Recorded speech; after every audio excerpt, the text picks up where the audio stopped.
This workshop is initiated by the European project MYCORED, which united research groups from 16 countries, with the goal of development of novel integrated strategies for offline mycotoxins reduction and food in each chain. Therefore, I am delighted to introduce our opening speaker, Dr. Manuel Hallen, Minister, Council, Science and Delegation of the European Union to the Russian Federation. You are welcome, Dr. Hallen. Good morning. I would like to thank the organizers of this workshop who have invited me to open and welcome you for this 2 days meeting here.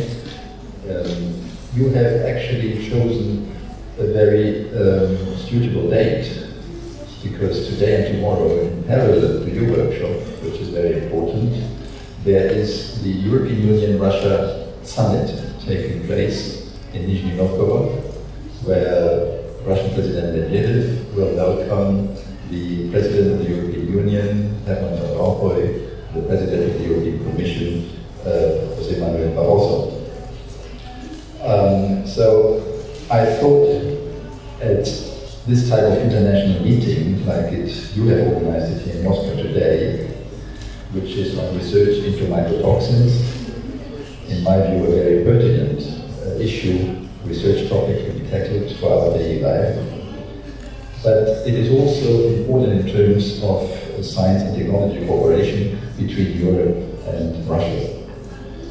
I am the science counselor here at the Delegation of the European Union to Russia. This is a sort of an embassy of Europe here in Russia. And in this capacity, I would like to focus now in my introductory words to science and technology cooperation between the two entities, which is an undisputed success story. We do have a high number of programs.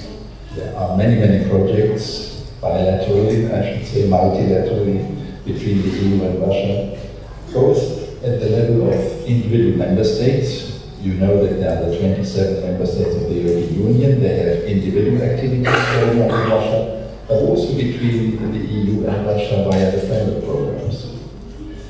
And science and technology cooperation, we all know, you know it better than I do, scientists work for many, many years and decades, they have no problem to work internationally, but sometimes it helps to have the political support and also the political will to engage into scientific cooperation.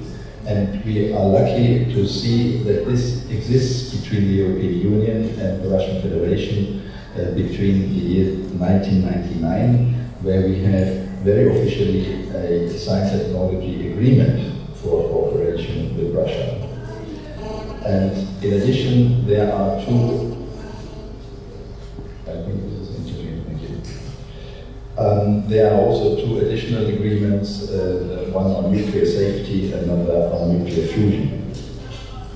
There are other very important cooperations where Russia participates with Europe, but also with other countries, like the ITER project, which is on thermonuclear experimental reactor, then the International Space Station, we all know it, we see it on TV quite often, and also what is interesting is the very dedicated participation in particle physics in CERN in Geneva. There is a huge center where permanently 500 Russian scientists are working.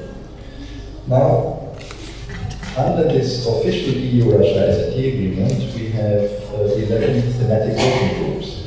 They address life sciences, health research, but also space research, environment research, and an important one of importance for you here for relevance is the one on food, agriculture, biotechnology. And I can say that Professor Vladimir Popov is a pivotal person in participating in the activities of this working group. Task of these working groups is actually to identify research areas for collaboration and also aligning common research agendas to create synergies.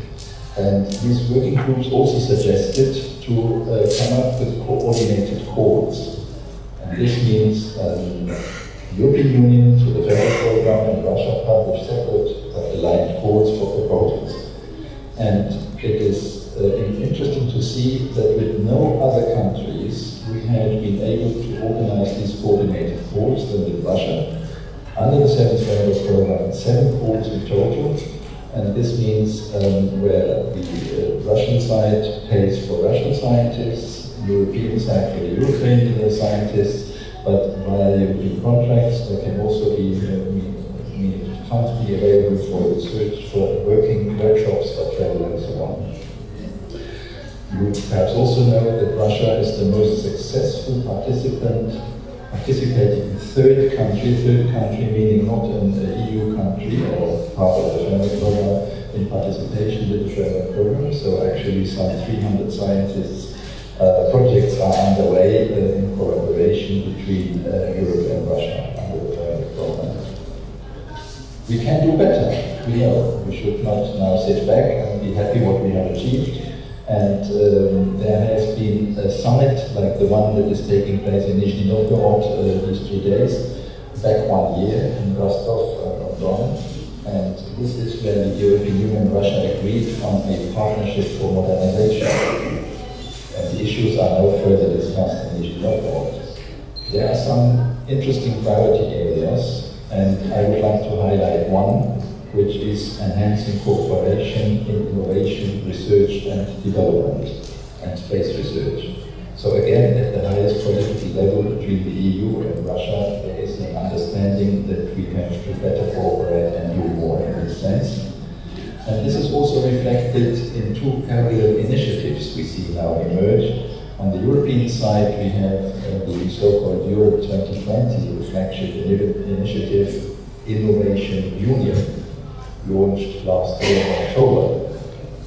And this Innovation Union is actually key to achieving the goals of the Europe 2020 strategy for a smart, sustainable and inclusive economy.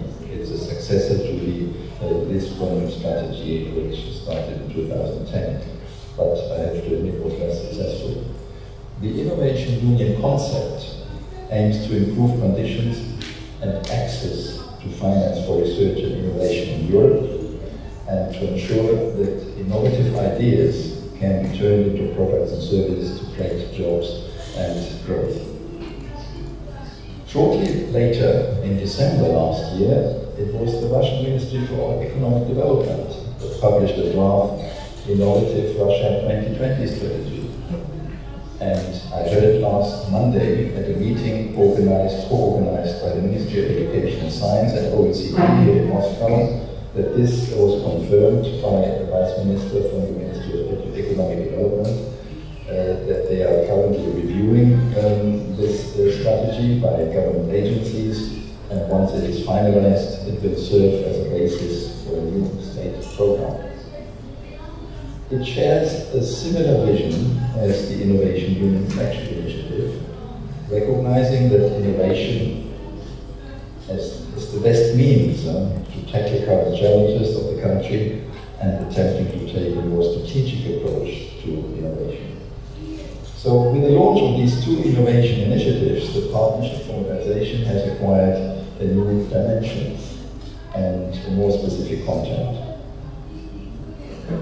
I must confess, my opening did not really address research into mycotoxins. But I believe that your meeting here in Moscow should also allow for some broader insight in what the European Union and Russia have achieved and are prepared to pursue in terms of cooperation and science and technology.